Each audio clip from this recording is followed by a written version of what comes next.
Hello, I'm Simran Valecha and I've been investing in the US stock market for over 10 years now. I've made a lot of money for myself and my clients. So if you're interested in doubling your money, make sure you subscribe to my channel. Today's video is about a company I've had in my portfolio since the day it was added to the S&P 500 on March 18th. Yes, you guessed it right, it's Supermicro. I've made two other videos on this company, one on their previous quarter earnings results and two as a part of my AI stocks that you need to buy. I'll be listing them below in the description, so make sure you check it out to know more about the company and their business model. In today's video, we're going to be analyzing their Q4 2024 results.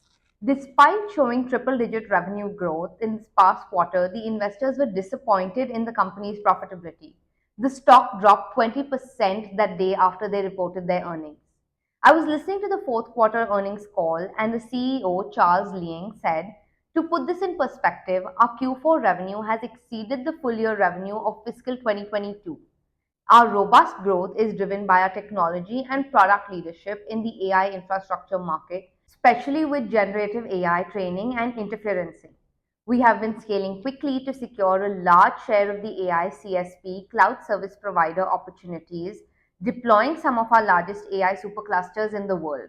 The company is investing heavily in maintaining their outperformance compared to the industry. Just when you think their competitors are closing in, management keeps coming up with potential game-changing ideas like its new DCBBS, Data Center Building Block Solution, which could potentially position Supermicro ahead of its competitors like Dell and HPE. If Supermicro can maintain its dominance, the company has a high potential upside. Now that the stock price has dropped substantially over the last several months, its valuation has fallen to a more acceptable level, and I maintain my buy recommendation on this company. Many companies build data centers, including AECOM, DPR Construction, and H5 data centers. There are also many companies that build servers and networking devices.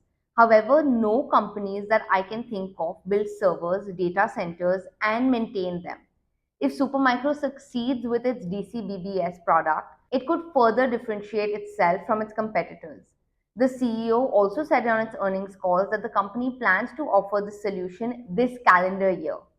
Let's quickly go over the earnings deck and the numbers as well. Fiscal Q4 net revenue totaled $5.31 billion, up 143% year on year with a strong record high backlog. They could have shipped more if it was not for the DLC component shortage. Fiscal Q4 non-GAAP earnings of $6.25 per share were well above the $3.51 last year, which was 78% year-on-year growth. Their Q4 operating margin is 7.8%, which is lower than what they had expected due to the higher mix of hyperscale data center businesses and expedited costs of their DLC components in June and September quarters. The company's explanation for the steep gross margin decline was that it miscalculated the demand for the liquid-cooled rack market. Supermicro quickly ramped up its supply chain to meet the demand for liquid cooling, resulting in higher costs for speeding up delivery of some of the parts and a shortage of vital liquid cooling components. This shortage delayed approximately $800 million in revenue to July. The company expects to recognize the delayed revenue in the first quarter of FY 2025. The availability of their Malaysia facility later this calendar year, in November hopefully, and their dominating position in DLC total solutions will be instrumental in increasing their profitability. They also mentioned on the call how, for smaller facilities or old data center transformation, their upcoming Supermicro 4.0 DCBBS can enable an optimized, cost-effective data center in less than 1 year or even 6 months. This new offering can significantly improve data centers' TTO, time to online, and cost, with full integration of AI compute, serve, storage, switch, networking, rack, cabling, DLC, facility water tower, end-to-end management software, on-site deployment services, and maintenance. They will start offering this product later this year. They are entering fiscal 2025 with a record high backlog, winning products, large volume DLC capacity, DCBBS, and more new customers. It is significant to note that they are the first to market with 8U AI NVIDIA H100 liquid cooled clusters. They are launching Jumpstart for next gen X14 Intel Xeon 6 and H14 AMD turn-in systems. New total IT rack solutions for emerging CPUs, GPU, DPU with building block architecture as well. Their growth rate compared to the industry is tremendous. And what I absolutely love is that they have a clear path to growing their business to a $50 billion plus business. To maintain its rapid revenue growth, the company needs to spend cash to build up inventory in advance of future sales. However, the company invoices its customers upon delivery of its products and services. The customer has 30 days to pay the invoice. The timing mismatch between the company spending the money for inventory and receiving the cash from the sale creates a CFO and free cash flow loss. A big risk is also that Supermicro has a high customer concentration risk with one large cloud provider, which could hurt the company in two ways.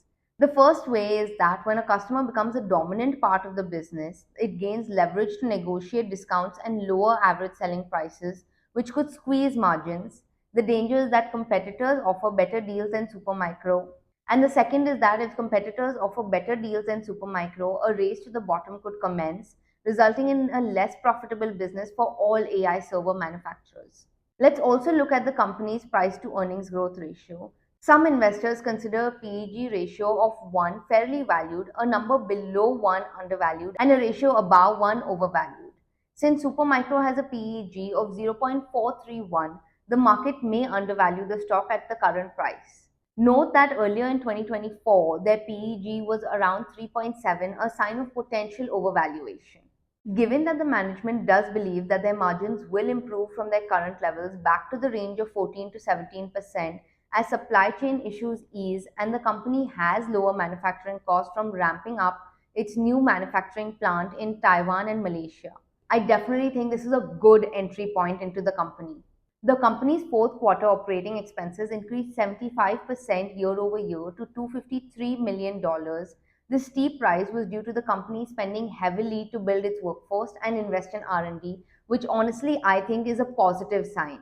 The company is investing a lot into being the market leader. The company does have products that are differentiated.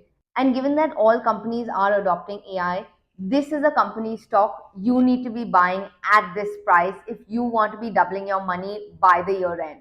If you have any further questions about this company, make sure you ask in the comments below and I'd love to discuss it with you. Don't forget to subscribe to my channel. Bye.